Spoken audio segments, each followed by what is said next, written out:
ಗುರೂಜಿ ಇವತ್ತಿನ ದಿನ ಪಂಚಾಂಗ ಯಾವ ರೀತಿ ಇದೆ ಅನ್ನೋದರ ಮಾಹಿತಿಯನ್ನು ಕೊಟ್ರಿ. ವೀಕ್ಷಕರು ಕುತೂಹಲದಿಂದ ಕಾಯ್ತಿರುವಂತಹ ಕ್ಷಣ ಇನ್ನೇನು ಬಂದೇ ಬಿಟ್ಟಿದೆ. 12 ರಾಶಿಗಳ ಫಲಾಫಲಗಳನ್ನು ನೋಡ್ತಾ ಹೋಗೋಣ ಗುರೂಜಿ. ಮೊದಲನೇದಾಗಿ ಮೇಷರಾಶಿಯಿಂದ ಹಿಡಿದು ಕನ್ಯಾ ರಾಶಿವರೆಗೆ ಅಂದ್ರೆ 12 ರಾಶಿಯಲ್ಲಿ ಮೊದಲ 6 ರಾಶಿಯ ದಿನ ಭವಿಷ್ಯವನ್ನು ಒಂದೊಂದಾಗಿ ನೋಡ್ತಾ ಹೋಗೋಣ ಗುರೂಜಿ. ಇವತ್ತಿನ 12 ರಾಶಿಯಲ್ಲಿ ಮೊದಲ 6 ರಾಶಿಯ ದಿನ ಭವಿಷ್ಯ ಯಾವ ರೀತಿ ಇದೆ? ಮೇಷರಾಶಿ. ಈ ಮೇಷರಾಶಿಗೆ ಇವತ್ತು ರಾಶಿಯಾಧಿಪತಿಯು 4ನೇ ಭಾವಾಧಿಪತಿಯು ವಿಕ್ರಮ ರಾಶಿಯಲ್ಲಿರುವುದರಿಂದ ಬಹಳ ಒಳ್ಳೆಯ ದಿನ. ನಿಮ್ಮ ಸಾಧನೆಗೆ ಮೌಲ್ಯ ಪ್ರಾಪ್ತಿಯಾಗುತ್ತೆ. ನೀವು ಬಹಳ ದಿನದಿಂದ ಕಾಯುತ್ತಿರುವಂತಹ ಕೆಲಸ ಪೂರ್ಣವಾಗುತ್ತೆ. ಭೂಮಿ, ಮನೆ, ವಾಹನ ಇತ್ಯಾದಿಗಳ ಬಗ್ಗೆ ಚಿಂತನೆ ಮಾಡಿದರೆ ಅದರ ಬಗ್ಗೆ ಚಿಂತನೆಯ ಫಲಗಳು ಫಲಕಾರಿಯಾಗುತ್ತೆ. ಅವಿವಾಹಿತರಿಗೆ ವಿವಾಹ ನಿರ್ಧರಿಸಿಕೊಳ್ಳುವಂತಹ ಸಾಧ್ಯತೆಗಳಿರುತ್ತೆ. ವಿದ್ಯಾರ್ಜನೆಯನ್ನು ಮುಗಿಸಿದ ಮಕ್ಕಳು ಉದ್ಯೋಗಕ್ಕಾಗಿ ಕಾಯುತ್ತಿರುವವರಿಗೆ ಈ ದಿನ ಹೆಚ್ಚಿನ ಪ್ರಯತ್ನ ಮಾಡಿದರೆ ಉದ್ಯೋಗ ಪ್ರಾಪ್ತಿಯಾಗುತ್ತೆ. ವ್ಯಾಪಾರಿಗಳಿಗೆ ಈ ದಿನ ಬಹಳ ಸರಳ, ಸುಖವಾಗಿ, ಅನಿರೀಕ್ಷಿತವಾಗಿ ಒಳ್ಳೊಳ್ಳೆಯ ಆದಾಯ ಸ್ಥಿತಿಯ ಲಾಭದಾಯಕ ವ್ಯಾಪಾರವಾಗುತ್ತೆ. ಇವತ್ತು ಬಹಳ ಚೆನ್ನಾಗಿರುವ ದಿನ. ಇವತ್ತು ನೀವು ಈಗ ಸಮರ್ಪಕವಾದ ಸಾಧನೆಯನ್ನು ಮಾಡಿದರೆ ಒಳ್ಳೆಯ ಅಭಿಷ್ಟ ಫಲ ನಿಮ್ಮ ಪಾಲಿಗೆ ಉಂಟಾಗುತ್ತೆ. ವ್ಯಯರಾಶಿಯಲ್ಲಿರುವ ನಾಗದೇವರನ್ನು ಒಂದು ಆರಾಧನೆ ಮಾಡಿ, ಹಾಗೆಯೇ ಲಕ್ಷ್ಮೀ ನರಸಿಂಹದೇವರ ಪ್ರಾರ್ಥನೆಯನ್ನು ಮಾಡಿ. ವೃಷಭ ರಾಶಿ. ನಿಮ್ಮ ರಾಶಿಗೆ ಈ ದಿನ ಸತ್ಕರ್ಮಕ್ಕಾಗಿ ಧನವ್ಯಯ, ಮಕ್ಕಳ ಮಂಗಳ ಕೆಲಸಕ್ಕಾಗಿ ಧನವ್ಯಯ, ಅದಲ್ಲದೆ ಶುಭ ಕೆಲಸವನ್ನು ಇಟ್ಟುಕೊಂಡು ಸಂಪತ್ತಿನ ಸಮಸ್ಯೆಗಳ ಮಧ್ಯದಲ್ಲಿ ಚಿಂತನೆ ಮಾಡುವಂತಹ ದಿನ. ಮಂಗಳ ಕೆಲಸ ಇಟ್ಕೊಂಡಿದ್ದೇವೆ, ಹಣ ಇಲ್ಲ, ಚಿಂತೆ ಮಾಡುವ ಅವಶ್ಯಕತೆ ಇಲ್ಲ. ರಾಶಿಯಲ್ಲಿಯೇ ಗುರು ಇರುವುದರಿಂದ ಪ್ರಯತ್ನಪೂರ್ವಕವಾಗಿ ಇಷ್ಟಾರ್ಥ ಸಿದ್ಧಿಯಾಗುವ ಸಮಯ. ವ್ಯಾಪಾರಿಗಳಿಗೆ ಅಭಿಷ್ಟ ಫಲ ಪಡೆದುಕೊಳ್ಳುವಂಥ ಸಾಧ್ಯತೆಗಳು ಇದೆ. ಆದರೆ ಮಾತಿನಲ್ಲಿ ಜಾಗ್ರತೆ ಇರಬೇಕು. ವಾಕ್ಕ್ಷೇತ್ರದಲ್ಲಿ ಕುಜನಿರುವುದರಿಂದ ನಿಮ್ಮ ಒರಟುತನ, ಮುಂಡುತನದ ಮಾತು ನಿಮ್ಮ ಇಷ್ಟಾರ್ಥಕ್ಕೆ ಮುಳು ಉಂಟಾಗುವ ಸಾಧ್ಯತೆಗಳಿರುತ್ತೆ. ಪ್ರಯಾಣ ಯೋಗಾದಿಗಳು ಉಂಟಾಗುತ್ತೆ. ಇನ್ನು ರಾಜಕೀಯ ವ್ಯಕ್ತಿಗಳಿಗೆ ನಿಮ್ಮ ಮಾತು ನಿಮಗೆ ಅಸಮಾಧಾನ ಉಂಟಾಗುವ ಘಟನೆ ಉಂಟಾಗುವ ಸಾಧ್ಯತೆಯೂ ಇದೆ. ಈ ದಿನ ವೃಷಭ ರಾಶಿಯವರಿಗೆ ಮಿಶ್ರಪ್ರದವಾದ ಫಲ ಅಧಿಕವಾಗಿ ಕಾಣಿಸುತ್ತೆ. ತಾವು ಮಾಡಬೇಕಾದ ಈ ದಿನದ ದೈವಿಕ ಪ್ರಾರ್ಥನೆ ನಾಗದೇವರ ಸೇವೆ, ಸುಬ್ರಹ್ಮಣ್ಯ ದೇವರ ಪ್ರಾರ್ಥನೆ ಮಾಡುವುದು ಒಳ್ಳೆಯದು. ಮಿಥುನ ರಾಶಿ. ನಿಮ್ಮ ರಾಶಿಯಲ್ಲಿ ಷಷ್ಠಾಧಿಪತಿಯಾದಂತಹ ಕುಜನು ರಾಶಿಯಲ್ಲಿ ಉದಯವಾಗಿರುವುದರಿಂದ, ಚಂದ್ರನು ಧನಾಧಿಪತಿಯಾಗಿರುವುದರಿಂದ ಸಾಲ ಪಡೆದುಕೊಳ್ಳುವಂತಹ ಸಾಧ್ಯತೆಗಳಿರುತ್ತೆ.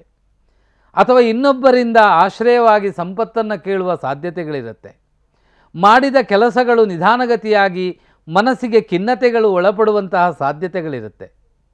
ವ್ಯಾಪಾರದಲ್ಲಿ ಏರಿಳಿತಗಳು ಕಾಣುವಂತಹ ಸಾಧ್ಯತೆ ಇದೆ. ಅಥವಾ ನಿಮ್ಮ ಸಂಪತ್ತು ಅನ್ಯರ ಕೈಯಲ್ಲಿ ನಿಂತು ಹೋಗುವ ಸಾಧ್ಯತೆಗಳಿರುತ್ತೆ. ಮಾನಸಿಕವಾದ ಮತ್ತು ವ್ಯಾವಹಾರಿಕವಾದ ಅಸಮಾಧಾನಗಳು ಈ ದಿನ ಹೆಚ್ಚಿನದ್ದಾಗಿ ಕಾಣಿಸುತ್ತೆ. ಕೌಟುಂಬಿಕದಲ್ಲಿ ಹೊಸ ಹೊಸ ರೀತಿಯ ಇನ್ವೆಸ್ಟ್ಮೆಂಟ್ಗಳನ್ನು ಮಾಡುವ ಅಥವಾ ವಿನಿಯೋಗ ಮಾಡುವಂತಹ ಅವಕಾಶಗಳು ಎದುರಾಗುತ್ತೆ. ಈ ದಿನ ಮಿಶ್ರಪ್ರದವಾದ ಫಲ ಮಿಥುನ ರಾಶಿಯವರಿಗೆ ಇದೆ. ಅದರಿಂದ ತಾವು ಮಾಡಬೇಕಾದದ್ದು ವಿಷ್ಣು ಸಹಸ್ರನಾಮ ಪಾರಾಯಣವನ್ನು ಮಾಡಿ, ಸುಬ್ರಹ್ಮಣ್ಯ ದೇವರ ಸೇವೆಯನ್ನು ಮಾಡಿ, ಒಳ್ಳೆಯದಾಗತ್ತೆ. ಕರ್ಕಾಟಕ ರಾಶಿ. ಈ ಕರ್ಕಾಟಕ ರಾಶಿಯವರಿಗೆ ರಾಶ್ಯಾಧಿಪತಿಯಾದ ಚಂದ್ರನು ವ್ಯಯದಲ್ಲಿ, ವ್ಯಯಾಧಿಪತಿಯು ಕರ್ಕಾಟಕ ರಾಶಿಯಲ್ಲಿರುವುದರಿಂದ ತಾಯಿ ಮಕ್ಕಳ ಸಂಬಂಧದಲ್ಲಿ ಕಿರಿಕಿರಿ ಉಂಟಾಗುವ ಲಕ್ಷಣ ಇದೆ. ಅಥವಾ ನಿಮ್ಮ ಮಾತು ನಿಮ್ಮ ತಾಯಿಗೆ ಬೇಸರವಾಗಬಹುದು. ಅಥವಾ ನಿಮ್ಮ ತಾಯಿಗೆ ಸಮಾನರೊಂದಿಗೆ ಅಭಿಪ್ರಾಯ ವ್ಯತ್ಯಾಸಗಳು ಉಂಟಾಗುವ ಸಾಧ್ಯತೆ ಇದೆ. ಸಹೋದರರೊಂದಿಗೆ ಮಾನಸಿಕ ಒತ್ತಡಗಳ ಮಾತುಕತೆಗಳು ನಡೆಯುವ ಸಾಧ್ಯತೆ ಇದೆ. ಭೂ ಸಂಬಂಧಪಟ್ಟ ವಿವಾದಗಳು ಎದುರಾಗುವ ಲಕ್ಷಣಗಳಿದೆ. ಕರ್ಕಾಟಕ ರಾಶಿಯವರಿಗೆ ಈ ದಿನ ಧನನಷ್ಟ ಯೋಗವೂ ಇದೆ. ನಿಮ್ಮ ಮಾತಿನಲ್ಲಿ ಹಿಡಿತ, ನಿಮ್ಮ ಮಾತಿನಲ್ಲಿ ಸಹನೆ, ನಿಮ್ಮ ಮಾತಿನಲ್ಲಿ ಆಪ್ತತೆ ಇದ್ದರೆ ಒಳ್ಳೆಯ ಫಲ ವ್ಯಾಪಾರದಲ್ಲಿ ಉಂಟಾಗುತ್ತೆ. ವ್ಯವಹಾರದಲ್ಲಿಯೂ ಅಭಿಷ್ಟ ಫಲವನ್ನು ಪಡೆಯುವ ಯೋಗ ಉಂಟಾಗುತ್ತೆ.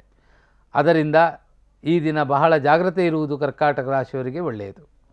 ತಾವು ಮಾಡಬೇಕಾದಂತಹ ಈ ದಿನದ ದೈವಿಕ ಪ್ರಾರ್ಥನೆ ಸುಬ್ರಹ್ಮಣ್ಯ ದೇವರ ಪ್ರಾರ್ಥನೆ, ಲಲಿತ ಸಹಸ್ರ ನಾಮಪಾರಾಯಣವನ್ನು ಮಾಡುವುದು, ಶನಿದೇವರ ಸೇವೆಯನ್ನು ಮಾಡುವುದರಿಂದ ಒಳ್ಳೆಯದು. ಸಿಂಹರಾಶಿ.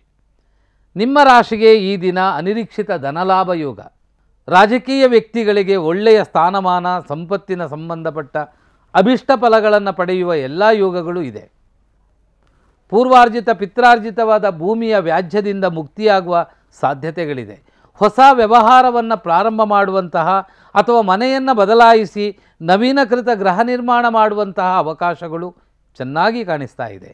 ಸಿಂಹರಾಶಿಯವರು ಈಗ ಅಧಿಕ ಶ್ರಮಪಟ್ಟರೆ ಒಳ್ಳೆಯ ಯೋಗಗಳು ಉಂಟಾಗುತ್ತೆ. ಆದರೆ ಪಿತ್ತ ಸಂಬಂಧಪಟ್ಟ, ಆರೋಗ್ಯ ಸಂಬಂಧಪಟ್ಟ ತುಸು ವ್ಯತ್ಯಾಸಗಳು ಕಾಣುವ ಲಕ್ಷಣವೂ ಇದೆ.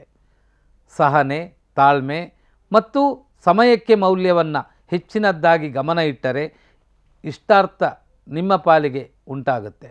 ತಾವು ಮಾಡಬೇಕಾದಂತಹ ಈ ದಿನದ ದೈವಿಕ ಪ್ರಾರ್ಥನೆ, ವಿಷ್ಣುವಿನ ಆರಾಧನೆಯನ್ನು ಮಾಡಿ, ಮುಖ್ಯಪ್ರಾಣದೇವರ ಆರಾಧನೆಯನ್ನು ಮಾಡಿ.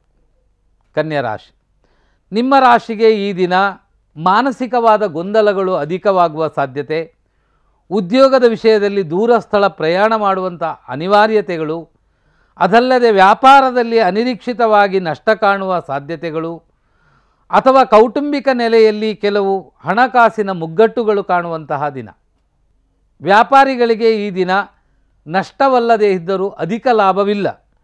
ಯೋಧರಿಗೆ ಈ ದಿನ ನಿಮ್ಮ ಸಾಧನೆಗೆ ಮೆಚ್ಚುಗೆ ವ್ಯಕ್ತಪಡಿಸುವಂತಹ, ಪಡೆದುಕೊಳ್ಳುವಂತಹ ಯೋಗಗಳು ಜಾಸ್ತಿಯಾಗಿದೆ. ಕನ್ಯಾ ರಾಶಿಯವರಿಗೂ ಈ ದಿನ ಶುಭ ಅಧಿಕವಾಗಿ ಸ್ವಲ್ಪ ಅಲ್ಪ ಮಿಶ್ರ ಫಲಗಳು ಕಾಣುವ ಲಕ್ಷಣ ಇರುವುದರಿಂದ ತಾವು ಮಾಡಬೇಕಾದಂತಹ ಈ ದಿನದ ದೇವರ ಸ್ಮರಣೆ, ವ್ಯಯರಾಶಿಯಲ್ಲಿ ರವಿ ಇರುವುದರಿಂದ ಸೂರ್ಯನಾರಾಯಣ ದೇವರ ಪ್ರಾರ್ಥನೆಯನ್ನು ಮಾಡುವುದು, ಹಾಗೆಯೇ ನಾಗದೇವರ ಸೇವೆಯನ್ನು ಮಾಡುವುದರಿಂದ ಒಳ್ಳೆಯದು. ಇಲ್ಲಿಯ ತನಕ ಇವತ್ತಿನ 6 ರಾಶಿಯ ದಿನ ಭವಿಷ್ಯವನ್ನು ತಾವು ಕೇಳಿದ್ದೀರಾ.